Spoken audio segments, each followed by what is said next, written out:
Shalom. First and foremost, giving all praises, honor, glory, respect, and blessings to Yahweh, Bahasham, Yahweh Shai, Bahasham, Rakha Kwadash.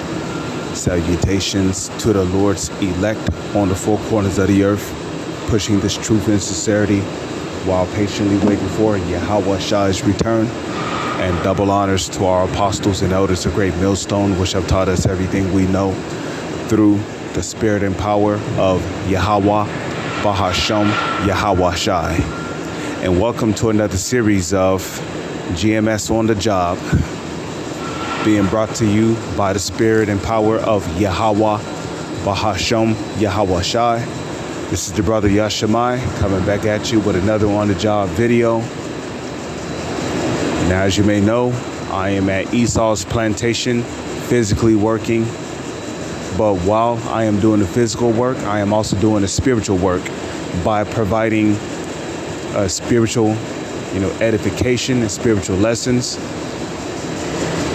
for the sake of edifying the Lord's elect, providing a decent meal that they might be fed. Now, I wanted to, speak about something that I've been noticing a lot lately. And when I say it's been happening a lot lately, I'm talking about the state of the world.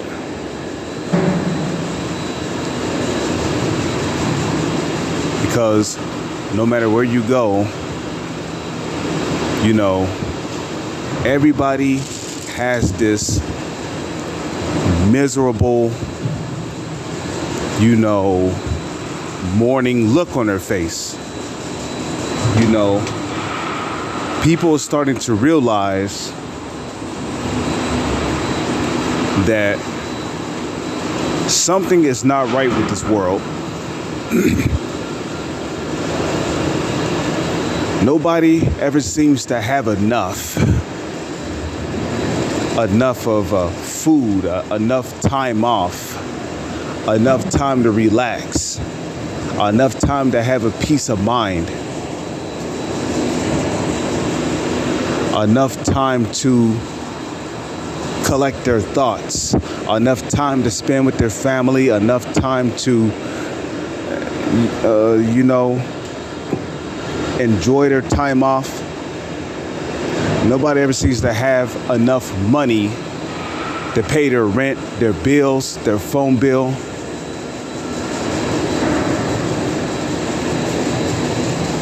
And while, they're complaining about these things, they're not questioning where the source of this problem is coming from.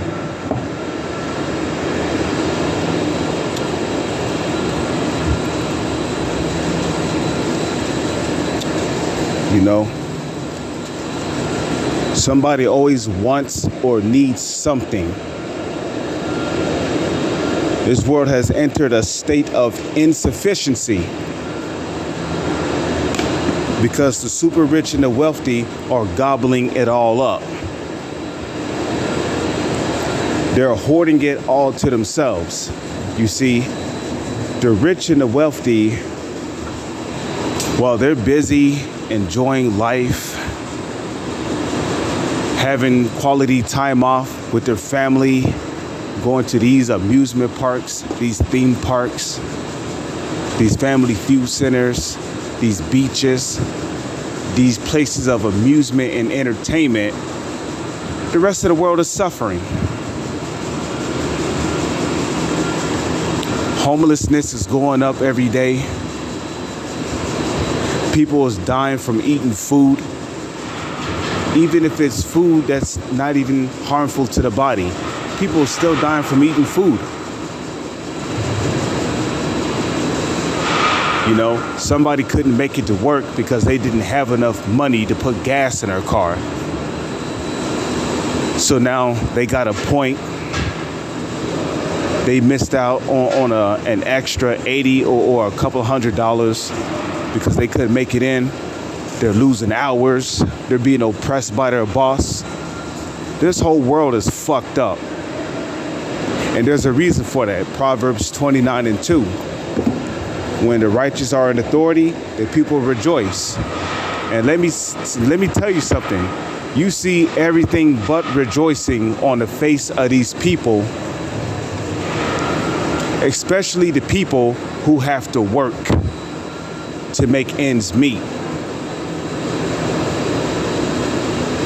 And it's sad because some of our people have to work 2 jobs just to make ends meet. You working 16 hours a day just so you can come home to a happy family. Meanwhile, you're not happy when you come home. Your back aches, your knees hurt, your head hurts. And really, when you come home, you don't even want to spend time with your children. You just want to lay down and sleep because you know if you don't, you'll be too tired to get up to work.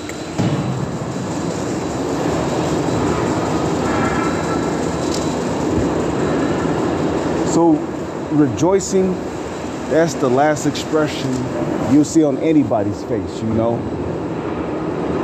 Everywhere you look, you know, there's this miserable, depressing look on people's face. Because when the wicked beareth rule, the people mourn. And who's the wicked?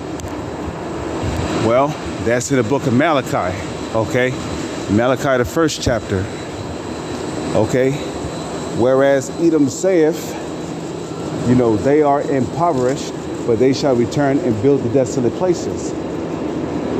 Whereas they shall build, but the Lord shall throw down, and the Lord shall call them what? The border of wickedness, and against whom the Lord hath indignation forever. Also, if you go back to Job 9:24, it tells you that the earth is given into the hands of the wicked. Okay? The earth is given into the hands of the wicked.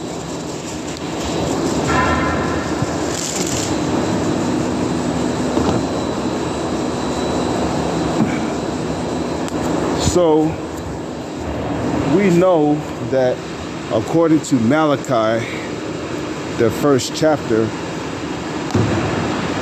we know that Edom is the wicked. Now, when you line that up with Job 9:24, it tells you that the earth is given into the hands of the wicked. So who's ruling the earth right now? Who has control over the commonwealth?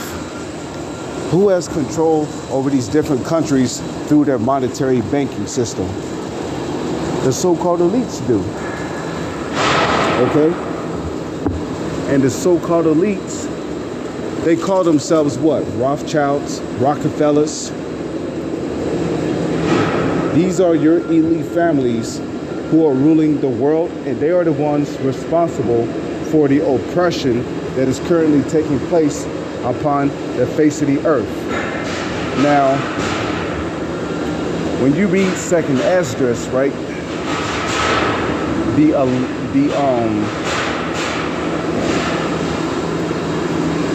I believe it's the 11th chapter. When you read 2nd Esdras, the 11th chapter, we know that it's going into the ancient Roman Empire. Now, after the scripture, after there was a precept in there that said, you know, the lion, you know, rebuked the eagle with furious rebukes, right? And said, art thou not that remainest of the 4 beasts? And we know that the Roman Empire is the 4th beast, okay? Exceeding dread and terrible. And in that, and I believe in the next couple of following verses, it said, then began he to rule the earth, and with much wicked oppression, talking about the Roman Empire.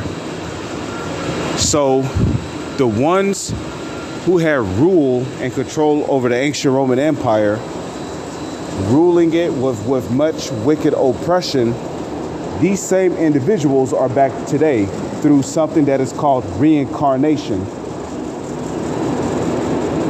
Because reincarnation is in the scriptures, okay? And if you don't know what reincarnation is when a person die, their spirit goes back to the spirit world, okay? And there they receive their judgment before they are sent back down to the earth.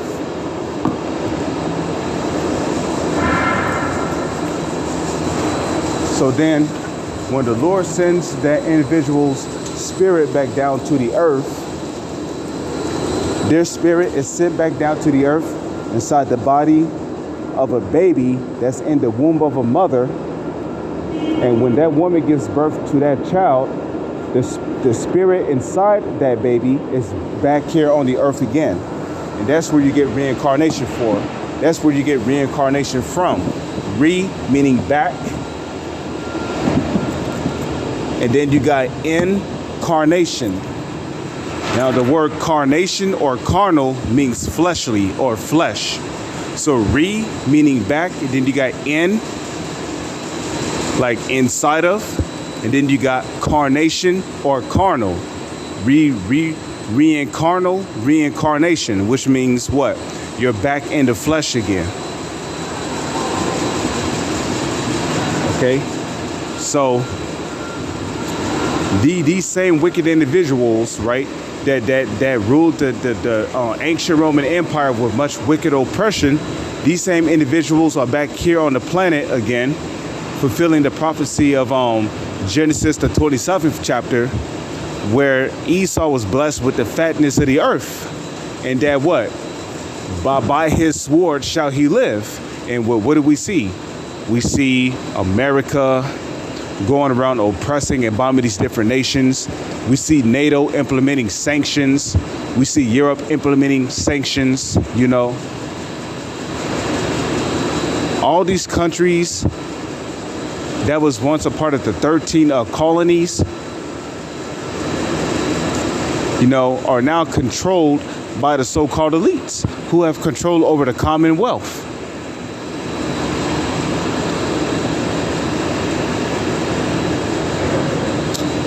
Okay, so you can better understand.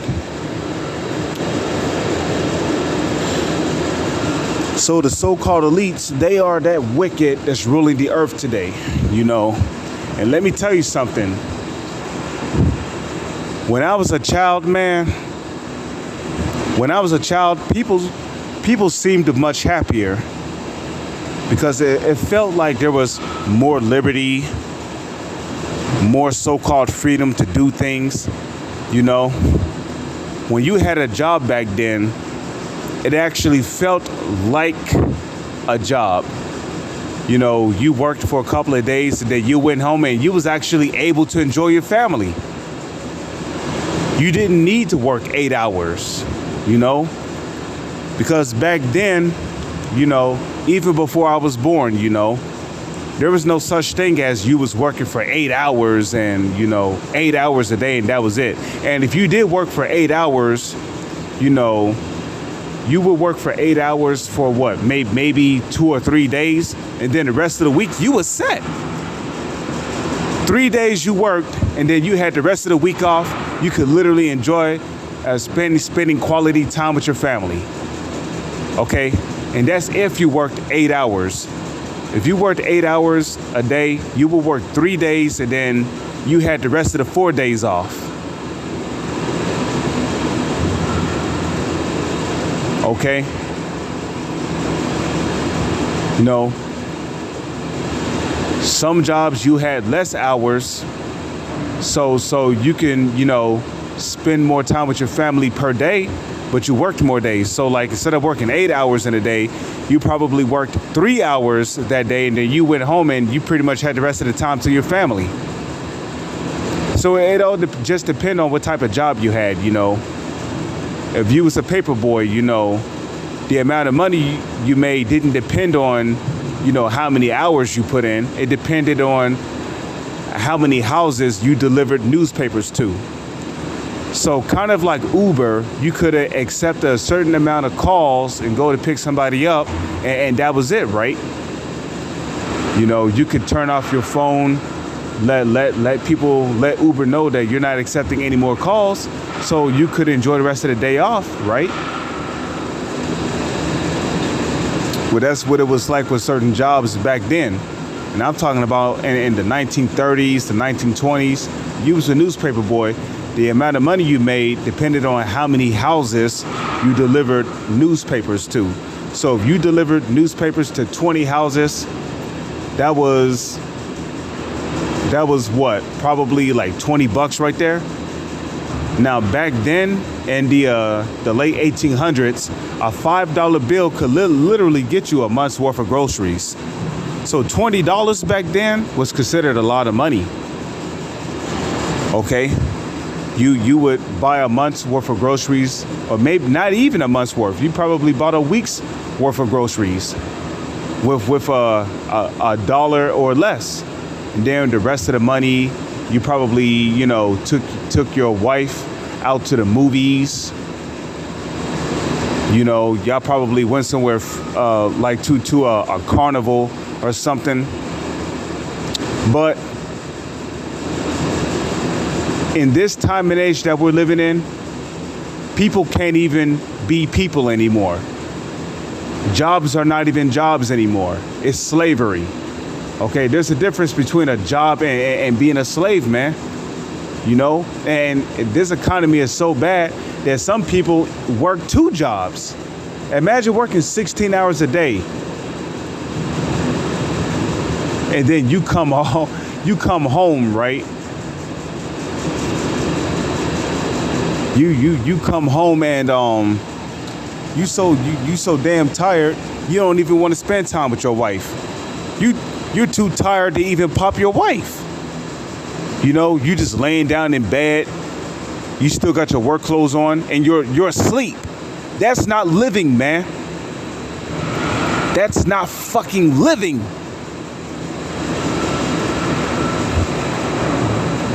Your first instinct when you come home is to sleep because you're too tired to do anything. Because you've been on your feet for damn near 16 hours.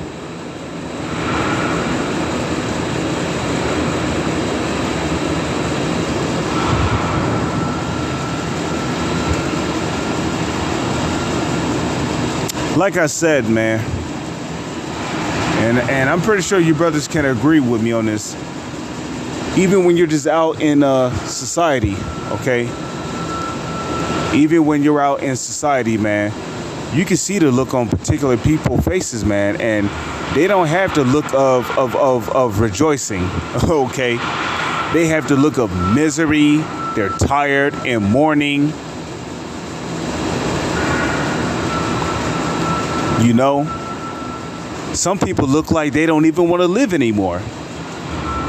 Especially our people, the Israelites, which are the so-called Negro, Latino, and Native Indians. Our people look like they just don't want to be here anymore. Like, God, please just take me. You see?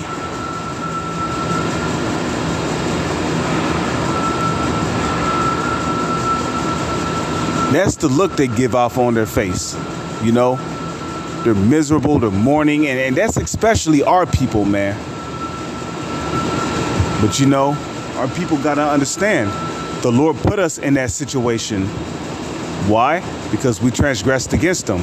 That's why, as it is written, you know, I will bear the indignation of the Lord because I have sinned against him. And I will wait for him until he have pleaded my cause. You see, we're still waiting on the Lord to plead our cause.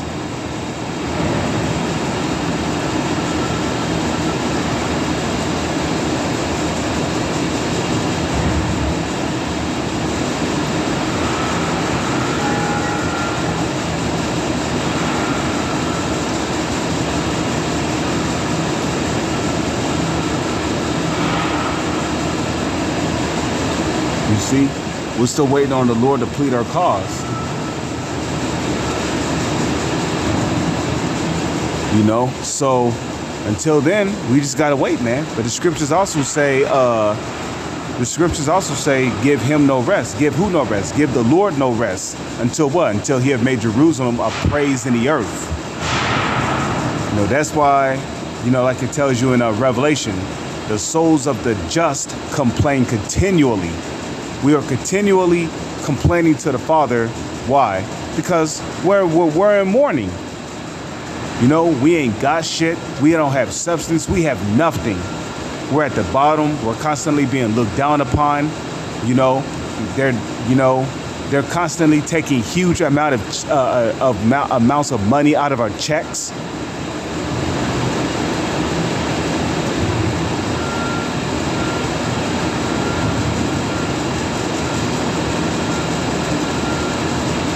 You see, they're taking huge amounts of monies out of our checks.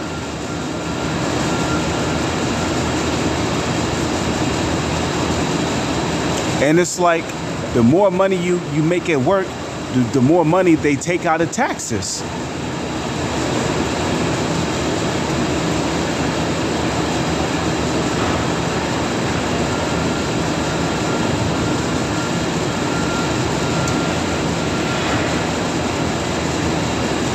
So, hey, man, you know, like the scriptures say, you know, the Lord shall appear to our joy. But that really starts with the elect. You know, we're just, you know, those of us that are sincere about this truth, we're just praying and hoping to be of the elect. You see? Because, hey, we know the elect are going to be the first ones to escape this misery, this mourning, this hell that we're in, and to, you know, experience everlasting joy and happiness. Because this life is not joy or happiness, man. You know, and it just feels like this world is rotting and fading away by the second. And if you're in the spirit, you can feel it. You can feel it. You can see it. You can hear it. This world is fading and diminishing away by the second. And that's why, like it tells you in 2 Peter chapter 3, verse 13, nevertheless, we, according to his promise, look for new heavens and a new earth wherein dwelleth righteousness. So we're looking for new heavens and a new earth where there is righteousness. Because righteousness does not dwell here in this society. And in this new heaven, in this new earth, there ain't going to be another Israelite mourning. There's not going to be another Israelite crying. There's not going to be another Israelite complaining about the hell that's being put on them. There ain't going to be no more working, no more oppression, no more, you know, having to wait every fucking week just to get paid. There ain't going to be any more of that. Because the former things are going to be passed away. You know, the kingdom of heaven is going to be our everlasting joy and happiness. And when I say our, I speak of the Israelites. You know, even the heathen nations, when they come back in the kingdom, even they're going to be all right. Because they're going to have their own land. They're going to be drinking clean water. They're going to have fresh air, pure food. You see?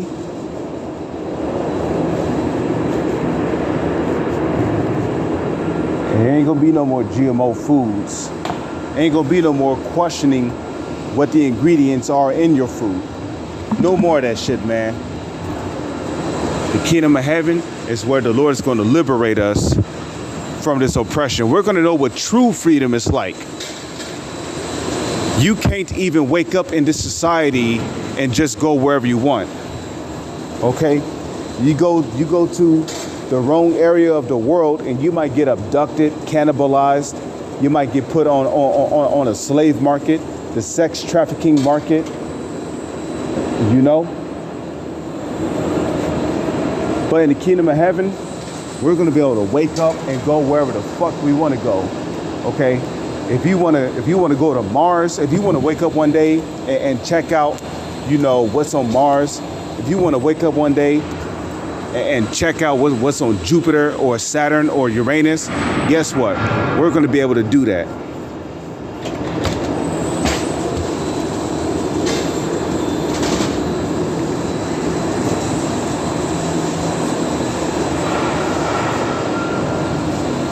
You know, we're going to be able to, you know, travel under ocean.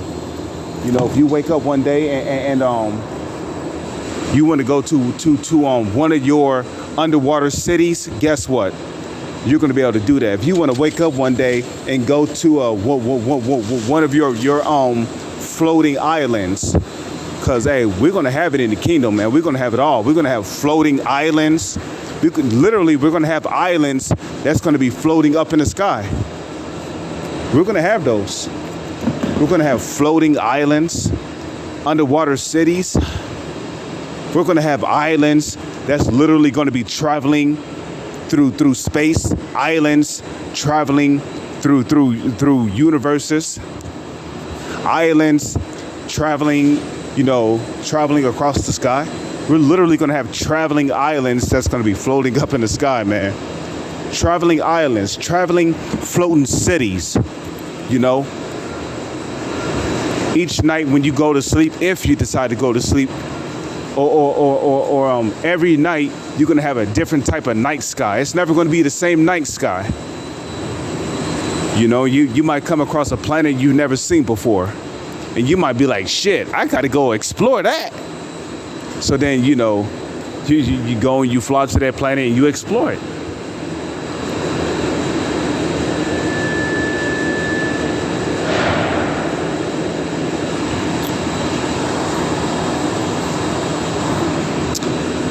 But man, let me tell you something. This kingdom is not, this is not living, man. And you can see it on people's faces every single day. So we who are hopeful members of the elect look for new heavens and a new earth wherein dwelleth righteousness. We're hastening and looking unto the kingdom of heaven. But the kingdom of heaven starts with Yahawashi returning and the wicked kingdom coming to an end via nuclear destruction. With that, I'm going to say shalom, and on to the next one.